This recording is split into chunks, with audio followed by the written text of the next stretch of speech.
All right. Hello, everyone. This is Mr. Brass, and I'm here with a good um, guest tonight. This is Janice Fiamengo of the Fiamengo Files. She is a men's rights activist and anti-feminist, and it's so good to have you on, Janice. Well, thank you very much for having me. hmm So, Janice, can you tell the audience a little bit about yourself? Let's see. Well, I don't want to make it too long and boring. I spent over 20 years of my life as a professor of English literature at various Canadian universities. I have a PhD in English, and I always knew that that's what I wanted to do from the time that I was in high school. I knew I wanted to study literature and write about literature and its meanings. And when I got involved in the um, sort of higher end of, like, from my master's degree on, I would say, I encountered feminist literary criticism, and that was one of the dominant social justice oriented types of methodologies for reading literature. And I found feminist theory quite attractive. And I would say that I was never really presented with very many critiques of feminist theory. I accepted that it must have some kind of general validity, even though it didn't really correspond to anything in my life. I had never been badly treated by any man. My father had always encouraged me to pursue my ambitions. I'd had many very positive male teachers, mentors, lots of good male friends, etc. I felt that my society had always treated me very well, but I assumed that that must not be the case generally because feminism, this is now we're talking about the 1980s, mid 1980s. It seemed that most people in academia highly respected feminism as an ideology and as a perspective. So I became a feminist. We can talk a bit about why I think feminism is attractive to young people, maybe if you want to. But anyway, I became a feminist and I assumed that it was true. I read a lot of feminist theory about women's oppression and patriarchal subjugation, objectification of women, rape culture, all those kinds of things.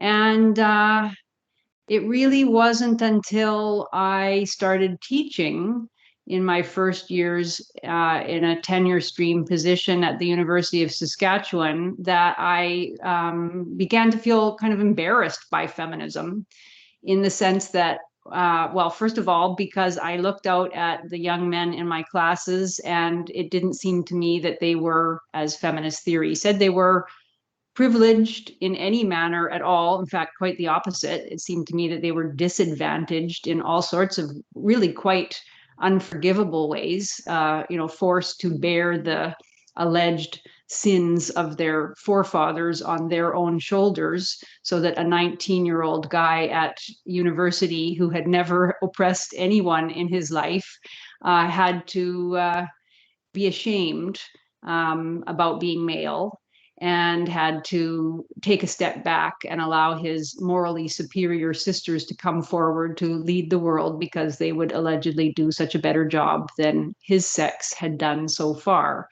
And so that began to strike me as ludicrous. It just seemed so unfair that young men should have to sit in classes listening to teachers tell them that their sex was responsible for everything that was wrong in the world, for all warfare, for all injustice, for poverty, for the inequalities caused by capitalism, etc. And that women allegedly were much more empathetic and were associated with, communal mindedness. Were far more egalitarian in their nature. Were not responsible for violence. Were not responsible for anything bad. And so that was one thing that really bothered me. The other thing I think was that feminism just began to strike me as intolerably self-righteous and smug. I just got so sick of the jockeying for victim position, the claims of moral innocence and authenticity, the disavowal of responsibility for anything because of alleged oppression. It just started to really ring hollow to me. I noticed that women at university were not in any way oppressed that I could see. Their voices were valued. When they spoke, they were listened to. There were all sorts of programs to advantage them. There were sexual consent courses in which men were hectored about all the ways that they could do things wrong and hurt women, where women were not, it seemed, responsible for communicating clearly or taking responsibility for their own safety.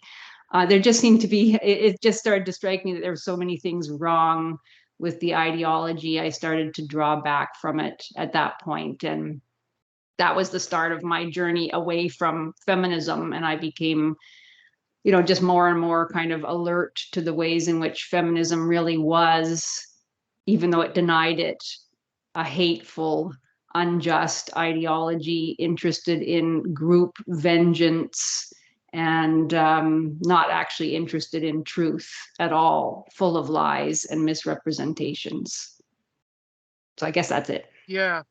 Hmm. Yeah.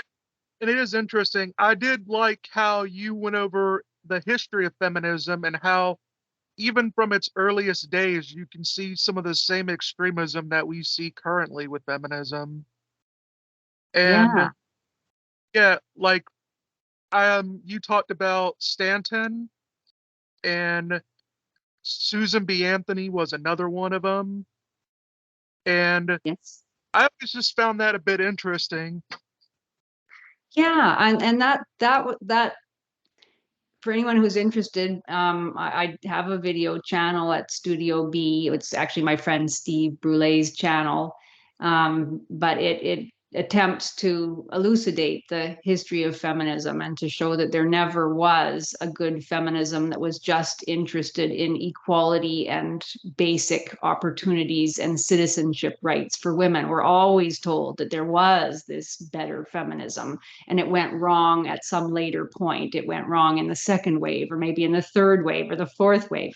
But there was a pure version of it at some point. And I started getting interested in this question because my area of research had been 19th century women's writing, especially women's journalism, essays, public performances, poetry and activist literature. And I started to think, well, gee, those women back starting in as early as the 1860s certainly didn't seem to see themselves as voiceless or without agency.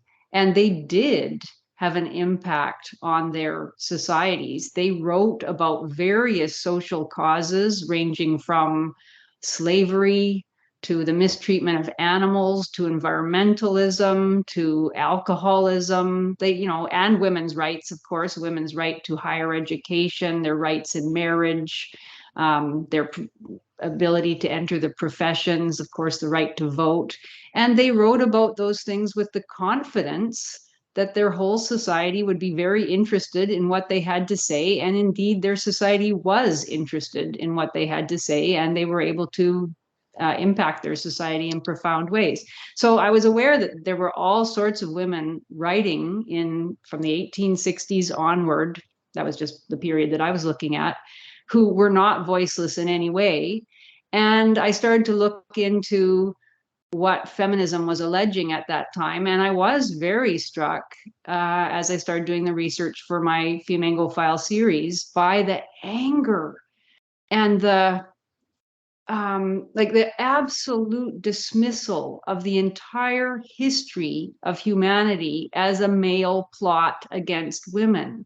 Just as we see now, that's there if you go back to the Seneca Falls Convention with Elizabeth Cady Stanton and a bunch of Quaker women writing up their Declaration of Sentiments, in which they claimed that the entire history of humanity was the history of repeated injuries and usurpation on the part of man against women, the direct object of which was to achieve an absolute tyranny over her. That was what they said. And they went on, they had point after point after point claiming that men had done nothing but oppress women. If you go back even further to 1792, and British writer Mary Wollstonecraft, who was writing at the time of the French Revolution and very interested in emancipatory movements, she too had not a single good thing to say about men. She even complained about what she called benevolent sexism. It's now, she didn't call it that, sorry, but it's now called that, men doing kind things for women, men, trying to protect women and being concerned about women. She saw that as a malicious means of holding women back from their potential. If you come forward into the early 20th century and read what Virginia Woolf had to say, or what Simone de Beauvoir had to say, if you look at what the suffragettes had to say about problems to do with, women's position in prostitution, for example, the spread of venereal disease, they were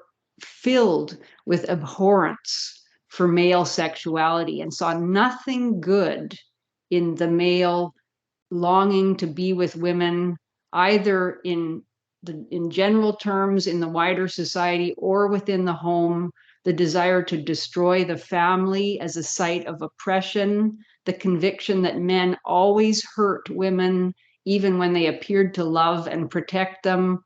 All of that was there, in the angry origins of feminism in the late 18th century and 19th centuries. So this idea that we can retrieve a feminism that really was interested in equality and that was just interested in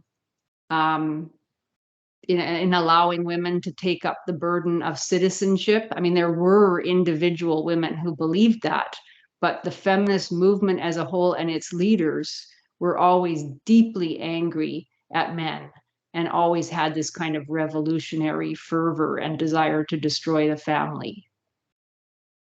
Yeah. And what's funny is like many people on the left persuasion will talk about systemic racism, but what they fail to realize when they go back in time, a big reason like for the where it jumped off was due to racism from white women because because black men had gotten the vote Yes.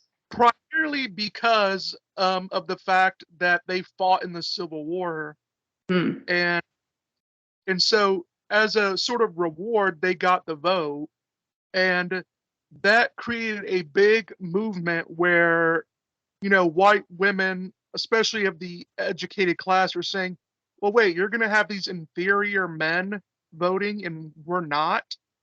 Hmm. And so that was the reasoning that drove it. And Yes. Yes, that is certainly a very interesting element of it. Yeah, I'm hesitant to charge all of those early feminists with racism, um, in a clear and simple sense.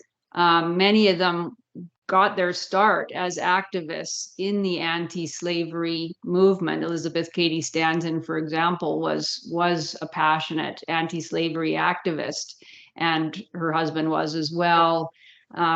But yes, I absolutely agree with you that in the period following the Civil War, she was so angered at the thought that Black men would receive the right to vote, which they did, of course, before white and Black women received the right to vote, that she did, in many ways, and many of her colleagues did too, give way to racist discourse and comments. I mean, she said very discouraging and degrading things about Irish men, German men as well, lower class immigrant men. She was, exactly as you say, infuriated that those men, all of those men whom she saw as her intellectual inferiors, should have the right to vote. And that's the interesting thing about all of these, the various strands of the movement, is that you have these women looking with eagle eyes at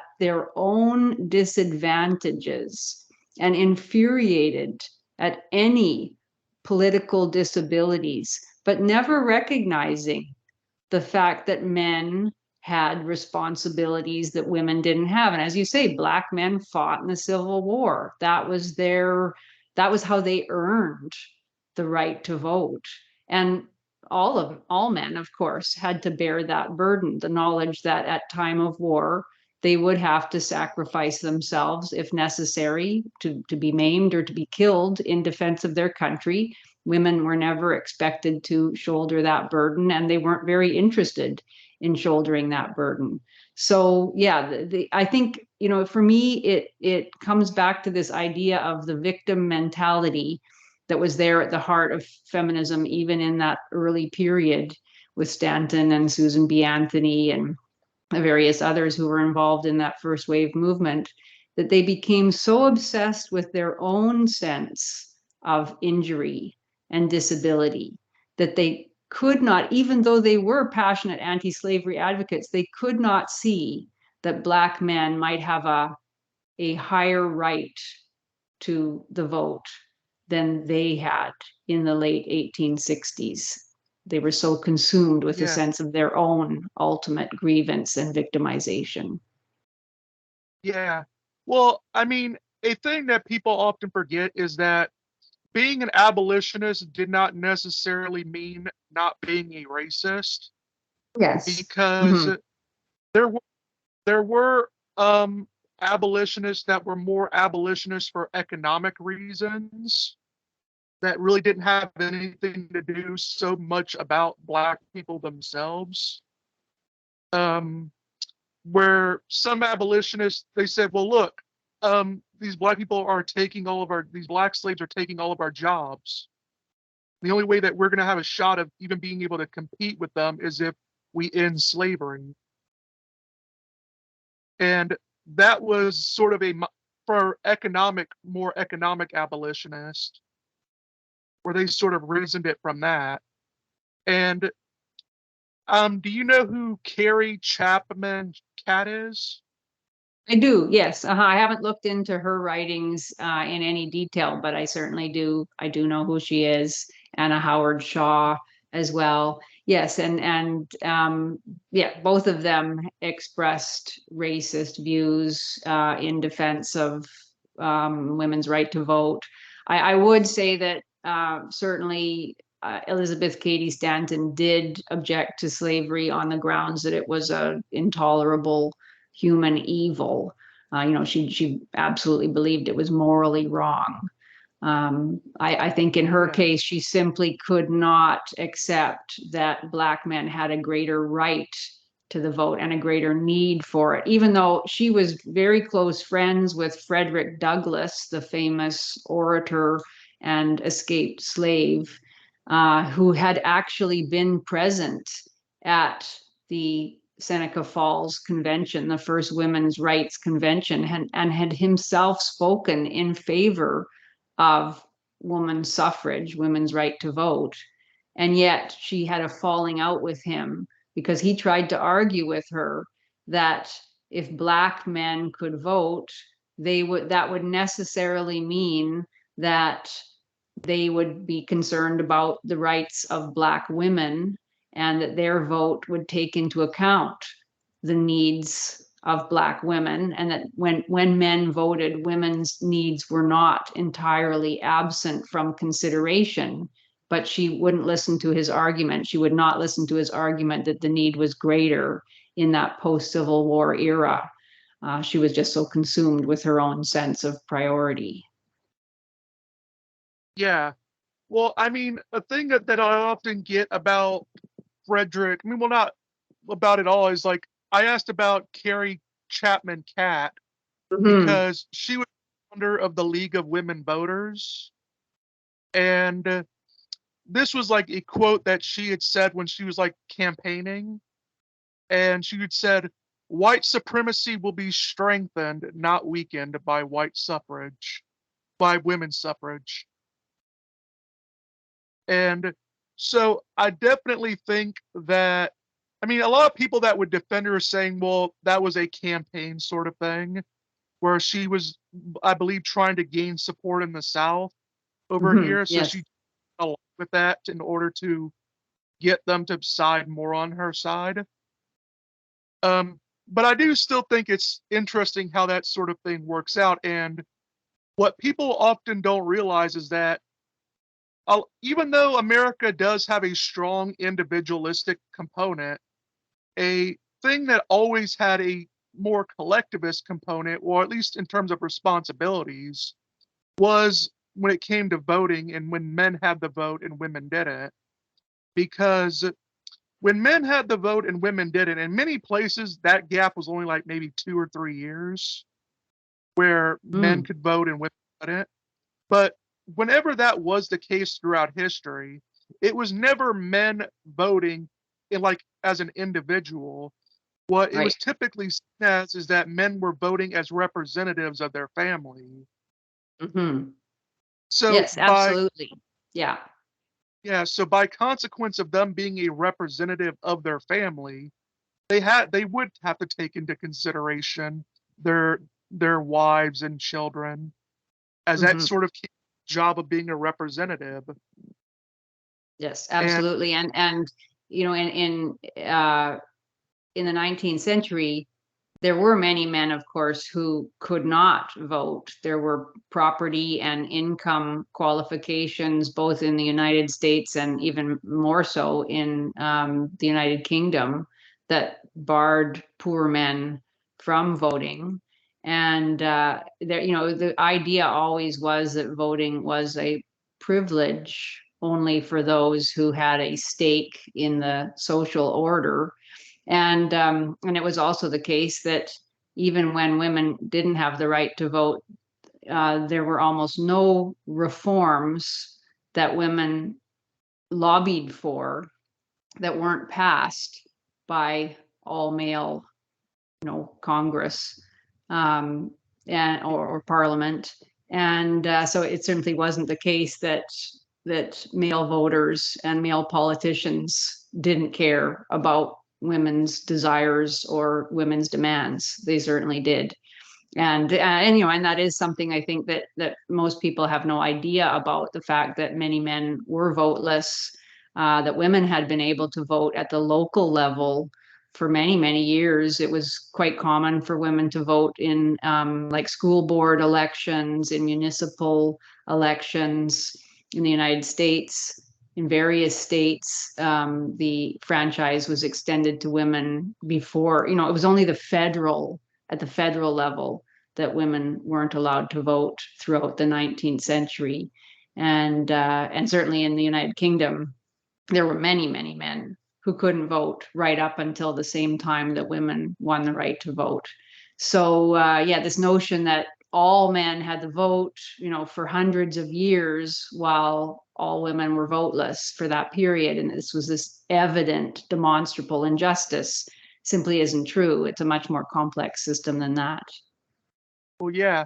And what people don't realize is that they're saying, well, women had no say in politics until they got the vote. And I'm like, you do realize that it was women campaigning that got the constitutional law against alcohol and caused the whole prohibition. Mhm. They did, Yes, and they did that before they got the vote. that's And right. Mhm. getting a constitutional amendment is not like just like changing a law simply. It's you have to get many states on board with that, and along with you have to get a lot of members of the federal government on board with that. So women had that power, to Absolutely. rally support to get something as monumental as a constitutional law change like added to where to ban alcohol.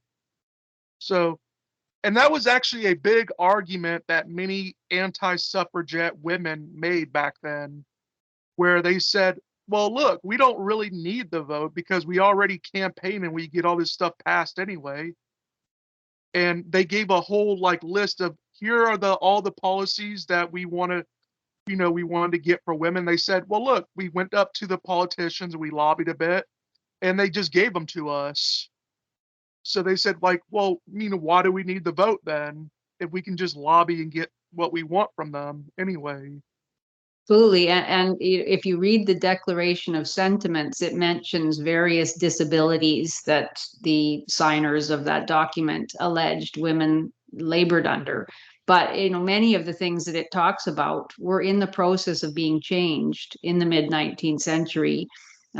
Laws having to do with women's property rights in marriage, laws having to do with the conditions under which a woman could obtain a divorce and her, right to support from her husband even after divorce. All of those things were going on.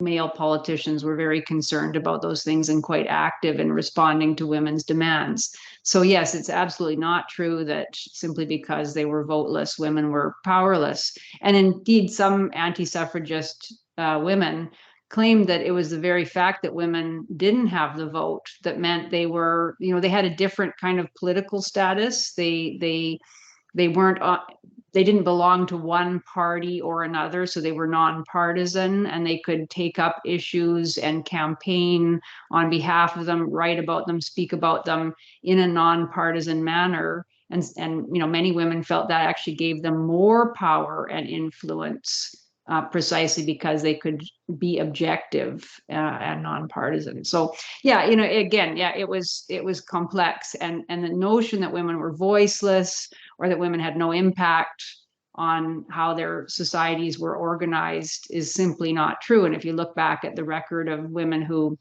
ran businesses, made names for themselves as educators or authors on religious issues, really, significant activists for a variety of causes, it just isn't the case that nobody listened to women or that they had no influence. Well, yeah. And the thing that people don't really realize in America is that, as far as I'm aware of, there was never any laws in specific that said women could not run for offices. And we have women on record holding political offices from like all the way back to 1898. Hmm. Yeah, well, there was Victoria Woodhull, for example, who was a very powerful woman in the 19th century. And in 1872, she was nominated to be the presidential candidate for a party. It was like, a third party, obviously. I forget what it was called, the Freedom Party, something like that. She and Frederick Douglass, he was going to run as her as vice presidential candidate. So she ran a newspaper. She was an extremely influential speaker. She was involved in the stock market. So yeah, those were the types of opportunities that outspoken and self-confident women were able to garner for themselves. Yeah. And so I always just found that sort of a bit interesting because there never seemed to be a lot of um like there wasn't any law in specific that said women could not run for offices. And what's actually a bit funny is when you look at like American history, for example, we have a very anti-Catholic history, sadly, but there was one founder like who signed the Declaration of Independence who was a Catholic, and he was, funny enough, also the last one that to he was the last one out of the group to die, and his name was Charles Carroll. And what was funny about him is that the bigotry was so bad with him is that he wasn't even allowed to vote in the state that he was supposedly representing because of his Catholicism. But he never complained about that really because he said, "Well, I'm still allowed to run for offices, and I can still speak my mind and stuff." And so, like he said, "Well, what else do I need if I'm able to run for offices?" And I mean, he was also wealthy as well, so that kind of helped him out a bit too. But yeah, that was sort of how things went, like at least when it came to America's voting history. a thing that I didn't realize was like why the founders really focused on property rights. And I always used to think it was sort of an elitism thing, but it was more, from what I've read of guys like Thomas Jefferson, it was actually more or less about loyalties to the land, like to the states. And Yes. they didn't want people, like nomadic people to get like unfair representation, because you would have like these nomadic people that they don't own any property, they just move state to state.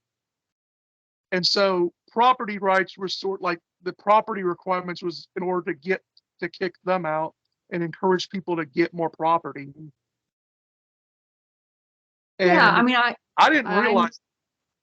yeah, I'm not an expert by any means in that at all, but my understanding, just in a very general way, was that it was simply understood that if you had a real stake in your country because you owned things and you cared about the condition of your property, that that would make you a responsible voter.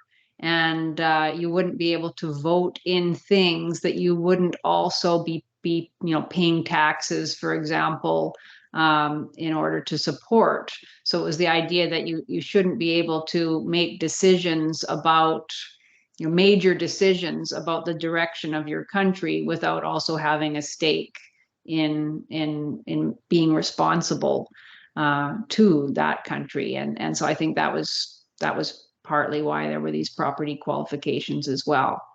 But yeah, Yeah, I don't know that much about it, but certainly, yeah, as far as I could tell, in the case of women, the fact that these women didn't have the right to vote did not mean by any means that, I mean, we hear all sorts of wild allegations about how women didn't have the right to own property, or they couldn't have their own money, control their own money. They couldn't be educated. The Declaration of Sentiment says that all universities were closed to women. The women who wrote that statement of grievance must have known that it wasn't true. There were women at that conference who had themselves attended university. The first university opened to women in 1836. There were always educational institutions that were specifically designed to make sure that women were well educated. I mean, that was something that the founders of the United States cared about deeply for both men and women. So yeah, so the notion that women were sort of shut out of public life and denied all sorts of opportunities was simply not the case. I think, I mean, what is so interesting, if you look into anything of the history there, and the agitation around the vote in particular, perhaps, is the sense of entitlement that women have to complain, the women had to complain in public, and to feel it their right to to demand and agitate for what they saw as the things that they were shut out from enjoying. And even, especially in the United Kingdom, to engage in destruction of property and all sorts of lawless behavior, setting off of bombs and arson campaigns and physical attacks on policemen and politicians, even an attempt to assassinate a prime minister. In the case of Prime Minister Herbert Asquith in 1912, simply because they didn't have this one particular right that many working class and poor men also didn't have, and who could never have got away with the kind of wild antics that the suffragettes were involved in. So yeah, just the sense of privilege that women had, the sense of entitlement is really striking in looking at their words. yeah. And I know there are more red pill content creators like Just Pearly Things, who Mm-hmm. has been arguing for against women having the right to vote. And I've said, I'm actually for women having the right to vote, because the alternative would be that basically women could just say, oh, well, it's just, they can just put all the burden on men's shoulders and claim that they have no responsibility, which was sort of like what was happening beforehand anyway. So I think that having the vote is a good thing for women because it at least gives them some reason to share, where they can't just say, "Oh, we had nothing to do with it." Yeah, well, they still tend to say that anyway. It seems to me that anytime, there is anything wrong in the world, it's always because, oh yeah, men are responsible for that. But yeah, I mean, I don't know, talking about the right to vote it's such an odd topic because it's pretty obvious that women are in no danger of having the right to vote taken away. So, it's a complete hypothetical.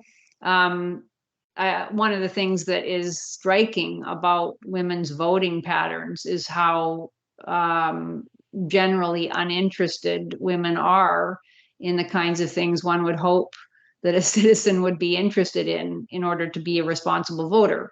All studies of women in terms of their news reading or news consuming habits shows that women are not interested in national news. They're not interested in international affairs. They're not really interested in economic issues. They tend to be interested in stories of human interest stories. They're interested in narratives. They're interested in weather. It overwhelmingly is men that care about national and international subjects and are informed on those. So that's a bit Yeah, striking. But there it it is. is. And I remember a topic you recently got into. It's a bit more risque, but you'd actually gone over with the how many feminists are going over like the orgasm gap. Yeah, and that, Yeah. that was, and I remembered I actually laughed at that so hard that they started to bring that up, and because Yeah. because I'm like this, the only way that the gap is really meaningful at all is if you make the assumption going into it that men and women's biology is the same, Yes. Yeah. and it isn't. Yeah, I mean, I wrote about that just kind of for fun because it's such a ridiculous subject to be angry about, and to imagine that you can draw some kind of conclusion about how allegedly our society doesn't care about women's sexual pleasure, as if it cares about men's sexual pleasure. I mean, just all you have to do is get a woman to be writing about the situation of incels in our societies, and you're going to hear a lot about how women don't owe men anything at all, and nobody cares about men who are unhappy about their sexual lives. But yeah, I mean, if there is no subject on which women will not claim that there is some kind of gap that disadvantages women and therefore shows that our society doesn't care about women. And of course, we hear, about the alleged pay gap. We hear about all sorts of other types of situations in which women are disadvantaged allegedly, and yet we never hear about all the ways in which men are disadvantaged. We don't hear anything about the gap in deaths on the job. We don't hear any women complaining about how women can't equal men's rate of successful suicide completion. We don't hear anything about the fact that men struggle with addiction more than women do. We don't hear anything about the fact that I think it's 85% of uh, fentanyl and other addiction related deaths are male. We don't hear anything about the fact that 95% of the prison population is male.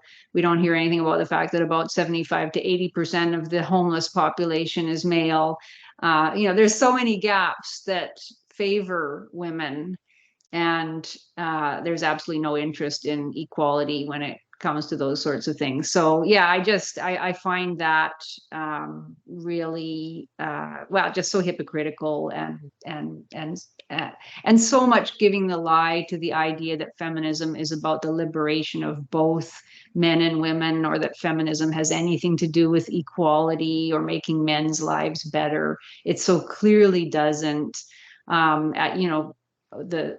The context that I came out of, the university there, the population of most universities is now about 60% female. The only reason it's even 60% rather than 70 or 75% is that the natural sciences, most of the natural sciences, mathematics and engineering, are still, have a fair number of men working in those disciplines, but nearly every other, the social sciences, the humanities, the fine arts, education, journalism, law, health sciences, all of those are heavily dominated by women. And you never hear anything about the need to attract more men to those spheres. You never hear anything about the fact that when a boy goes to school now, his primary school is utterly dominated by female teachers, many of whom see their jobs primarily to advantage little girls and to help them along, because they're still laboring under the misconception that it's girls who are disadvantaged in our societies. Many of them don't actually like boys and aren't interested in boys' particular learning needs or behavior needs. Those are really serious gaps, gender gaps, that disfavor boys. And whenever a feminist talks about it, there's either indifference or outright hostility expressed towards boys. There was a piece published not too many years ago in, I think, the Sydney Herald.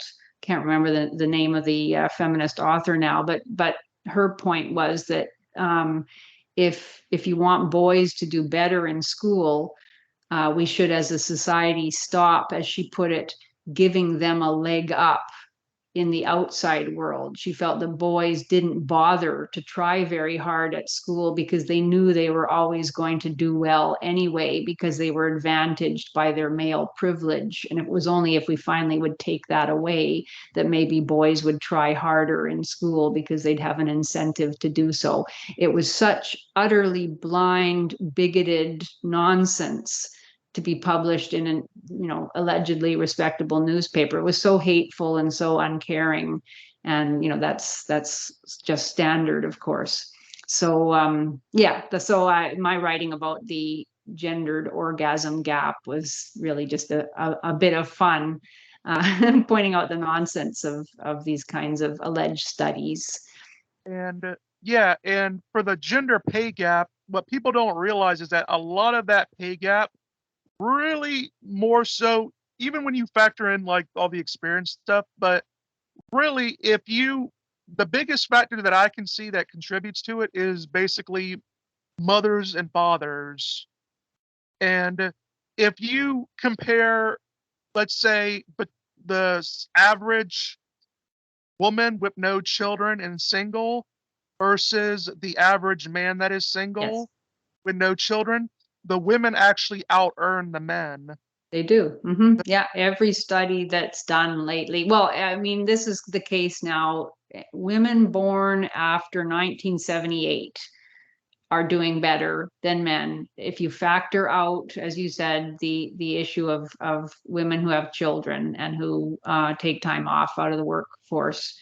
But in every other way, women are outpacing their male peers in terms of higher education, skills acquisition, employment numbers, real wages, job status. There's a huge study of this by a guy named David O'Toole and Melanie Wasserman, a study called Wayward Sons, the emerging gender gap in labor markets and higher education. And they chart it all the way through. And they say, yes, at the very, very top, there are still some men doing better than women. But in general terms, there's, a very marked gender gap on all those indicators that favors women.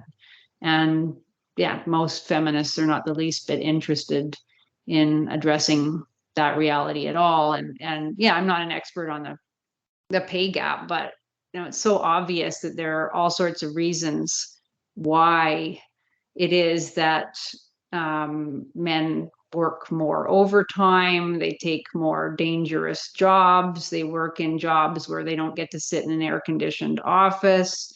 There's just so many different variables there. The idea that you have a man standing doing a particular, at a photocopy machine, getting paid $8. No, nobody gets paid $8 an hour. Getting paid $18 an hour, and there's a woman standing next to him doing the exact same work, and she's only making $16.50. It's just such nonsense, and yet a lot of people actually seem to believe that. Yeah. And I mean, it just defies logic when you consider that if that were the case, then why would businesses ever bother hiring men? Yeah, it would be wonderful. Yeah, you would always hire women, wouldn't you? Because yeah, you could have them do the same job and pay them a lot less. Yeah, it's yeah, I mean, they're just like the level of lying. I find it astounding that entire academic journals, entire academic disciplines have been taken over by feminist and other social justice ideologues, and they're willing to outright lie in all sorts of ways, and to fudge statistics and to misrepresent.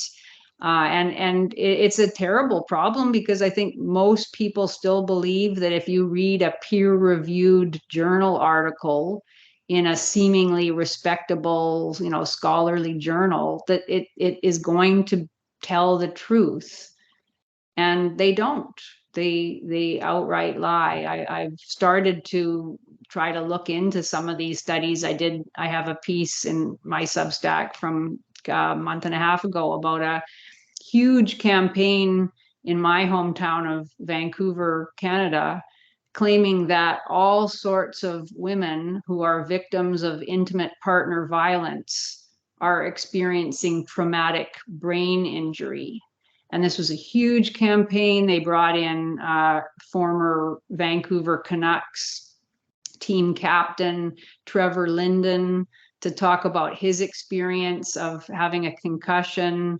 And they made the claim that for every professional hockey player who experiences a concussion, 7,000 girls and women in Canada have a concussion every year as a result of intimate partner violence. People sent me that campaign saying, how can this possibly be true? It was sponsored by a group of researchers at my alma mater, the University of British Columbia.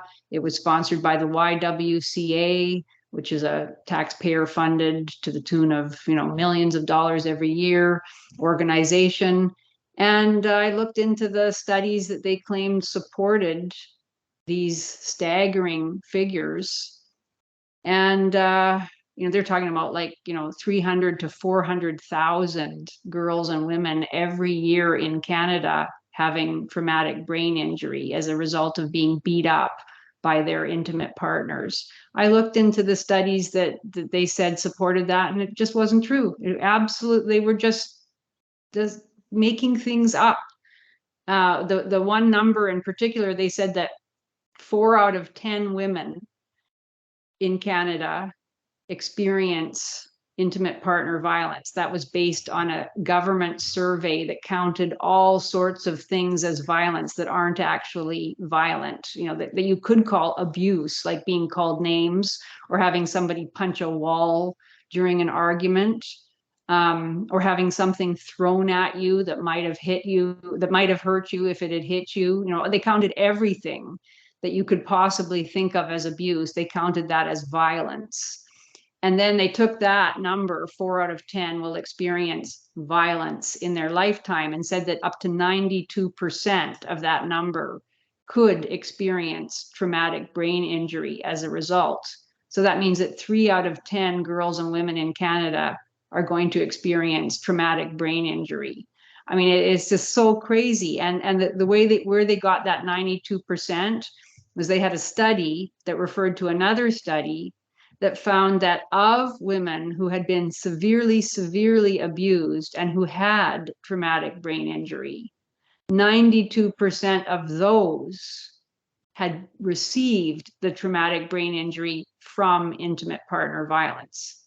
Then they flipped it around and said that 92% of women who are abused can experience traumatic brain injury. So it was just complete making things up with numbers. And that stood, and that had Trevor Linden, and that has the YWCA. It was reported uncritically by every major newspaper and news organization, both locally and at the national level. Somebody sent me one from an American source saying that they're going to start screening victims of intimate partner violence in the United States. They're going to start screening them for traumatic brain injury as well, because now they're starting to pick up on this idea. And it's based on absolutely no data whatsoever, and it's either people who can't read studies or are willing to lie and misrepresent the studies that they are reading quite knowingly. And what can you say about that? It's terrible, because it means that people are more inclined then to believe terrible things about men, and to believe that men are a danger to women in general. And when they hear a story about how so and so is alleged to have beaten his girlfriend or wife, they'll remember that campaign. And they'll 3 out of 10 women gets a concussion in her lifetime from being so brutally beaten. And it means that false allegations can proliferate, and people tend to believe them, and more guys then are going to be falsely accused and are going to lose contact with their children, or they're going to be sent to jail, or they're going to lose their jobs. It all feeds into horrific prejudice against men that sees women as innocent victims of brutal masculinity. And it's I find it actually stunning that it's come to this point, that like brazen lies of that sort pass as serious research, and nobody asked the obvious question: how could it be that we could say that 3 out of 10 women and girls in Canada are experiencing concussion from partner violence? Well, I mean, I can sort of get how they could believe that. That would explain a lot of Canadian politics. Yeah, well, I mean, it isn't just Canada. I mean, not that I want to defend my country, but because I think it is a special kind of crazy, but it's all over the place. It's in Australia. There a couple of years ago, they had that crazy campaign about when they were having those terrible bushfires, saying that a huge number of men who were working as firefighters, this was really a women's issue, because those men were coming home and then were beating their wives. I looked into the background of that. There's absolutely nothing to support that claim either. Nothing at all. It was a tiny study that found that many men suffered trauma as a result of their experiences fighting forest fires, and it had nothing to do with them beating their wives at all. And I mean, it's just, we are, as a society, we're willing to believe terrible things about men, and we're willing to give women a pass, and to believe that women are the innocent victims of men, because that is it's a cultural pattern. We're hardwired that way. I mean, all sorts of psychological researchers, Roy Baumeister for one, a woman named Alice Eagley, they've done, the Women Are Wonderful effect, and they've done studies that find that women tend to have more positive associations with other women. Women have that in-group bias. Men don't tend to have that in-group bias. Men tend to also have more positive associations of women than of men. And so we're willing to, we don't see women's violence. We're not worried about it. We don't care about men in the same way. If you want to do a campaign to raise awareness of suicide, even though 4 out of 5 suicides are male, you're going to put a woman on the cover of your brochure because more people are interested in reading about something that is put forward as a women's issue than they are in hearing about men's pain. We turn away from men's pain, and we're disgusted by men's pain, rather than feeling empathy for men. So and feminism feeds into that, it feeds off it, and it makes it worse. Yeah. And yeah, and I was just my more joke was about is like, well, a lot of women suffering from brain damage would explain our politics here. Yeah, that's true. Yeah, I exactly. can sort of, I can sort of see how someone could reasonably come to that conclusion. Mm. Yeah, Uh, yeah. To vote in that fool that we've got, the boy emperor in office, you'd have to be brain damaged. But yeah, uh, you you mean blackface Castro? yes, exactly. Uh, Yeah. yeah. Well, I mean, we got our own guy here, and he's not really hmm that much better. Although he's a No. lot better. Um, yeah, and I always just found it, well, a common criticism that feminists will make is that they'll say, well, women have been doing better than boys on tests for like 100 years. And so now we're just seeing women are just reaping the benefits of their hard work.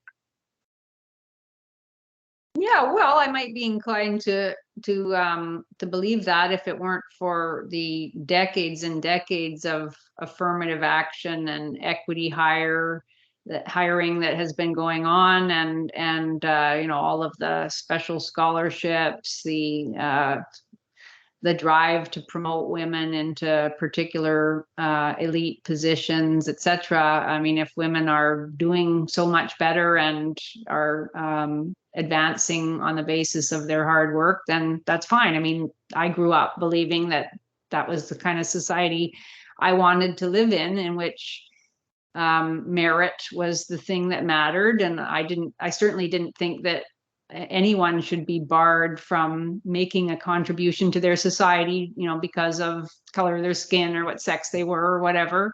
But that isn't the world we live in. We've had at least 2 generations of men being overtly discriminated against in all sorts of spheres of society, whether it happens to be um,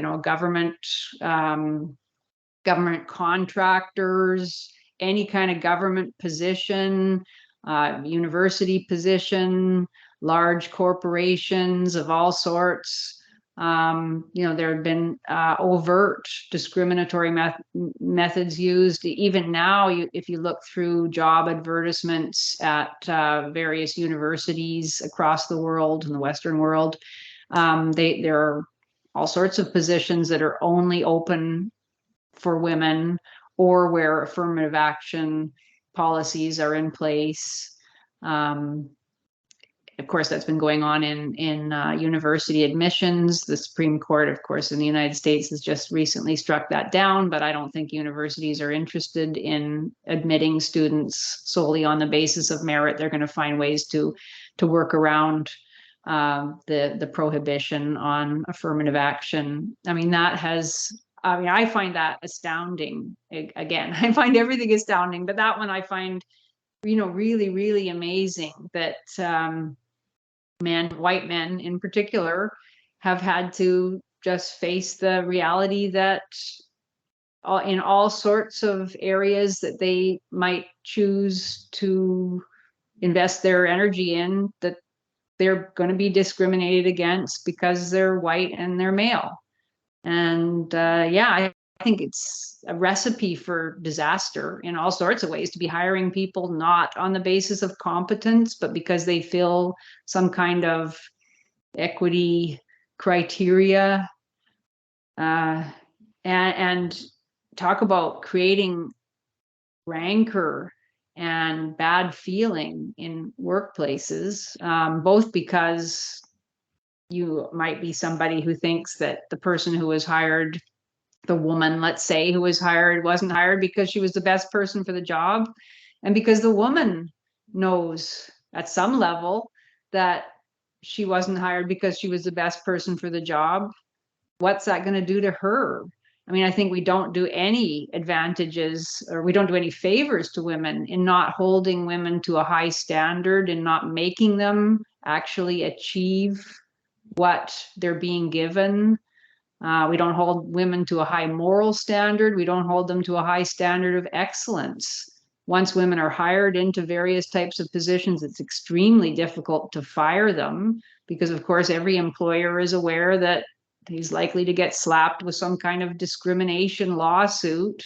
So even a absolutely incompetent, crazy woman who's hired into a position she's utterly ill-equipped to handle is going to be kept on. And, you know, some businesses can absorb that maybe once, but to have it happening at all levels in so many different spheres of our society. Which airline was it? I think it was United that said a few years ago that within a certain number of years, 50% of all incoming pilots were going to be either female or of color. I mean, it's amazing. Like, it's crazy thinking I don't want to fly on a plane where my pilot was chosen because that person was a woman or was of color. Like, it's astounding. And yet that's the world that feminism is interested in bringing into being. And it has been going on, you know, since the 1970s. Mhm. Yeah, and it is interesting how that all goes about, and a like I'm trying to think about how other issues where, oh yeah, when it comes to child custody, a big thing that feminists will say, well, the reason why men don't get their children more often is because they don't fight for it. Yeah. What can you say to that? I mean, I'm part of a group. By the way, I have to get going fairly soon, so maybe we should wind this down. But I'm part of a support group for men who are just want to be part of a support group that isn't feminist in its orientation. And I know many men who have been denied the right to parent their children, and not because they didn't fight for it, because they damn well did. I know men who have spent their life savings and have gone deeply into debt trying to fight to have access to their children. And the courts are so biased and so divorced from, you know, any kind of notion of due process rights or presumption of innocence or anything. The family courts are just a joke. All a woman has to do, if she's divorcing her husband and if she wants to keep him out of her and her children's lives for good, is make some sort of allegation of abuse. It can be sexual abuse, it can be physical abuse, it can be an allegation that she feels threatened. And no judge in the world is going to deny that. That's it for that father. And and it's a really frightening thing, because we know that every single indicator of child dysfunction, whether it's like early promiscuity, early school leaving, juvenile delinquency, mental health problems, physical health problems, you know, all sorts of issues that affect children, especially boy children. The primary indicator of that is fatherlessness. And yet we have created a system in which fatherlessness is becoming more and more common. And it's a terrible thing. Sweet. Okay, yeah, all Yeah. right. Well, not 6:30. Okay. Just like yeah. Yeah, All right. I have to Well, get going pretty soon, but it's all right. there's so many, yeah, they're just, so many worrisome issues that have to do with this knee-jerk reflex kind of assumption that we've allowed to become a dominant paradigm in our society, that women don't lie about things, that men are the ones that, whose violence, whose aggression we need to be concerned about, which, nobody doubts that, yes, we do need to be concerned about male aggression and male violence, but we don't have a language or the public will to recognize that women lie, women can be cruel and vicious, women can be violent as well, and that we need to be able to call women on the forms of incivility and dysfunction that they manifest. But feminism says that you can't, and yeah, it's a very worrisome thing. Yeah. So since we're winding down, can you tell the audience where they can find you and what are plans that you have for the future?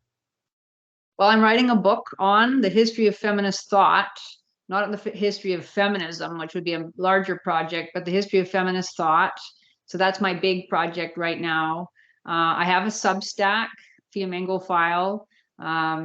What is it now? Fiamengofile.substack.com. Fiamengo file, all one word. I love my Substack, and we have a robust commentary in the comments section. So if anybody's interested in writings about both contemporary and historical feminist thought, please come and see me there. And also, as I said, at Studio B, I have a whole series of videos about the history of feminist thought for anybody that's interested in that kind of thing. So, but yeah, I'd love to have people come and join my Substack, take out a free subscription.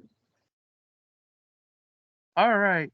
Well, it was so nice talking to you, Janice. Thank you. I enjoyed it. Yeah. So this is all for today. This is Mr. Brass saying goodbye and get wise.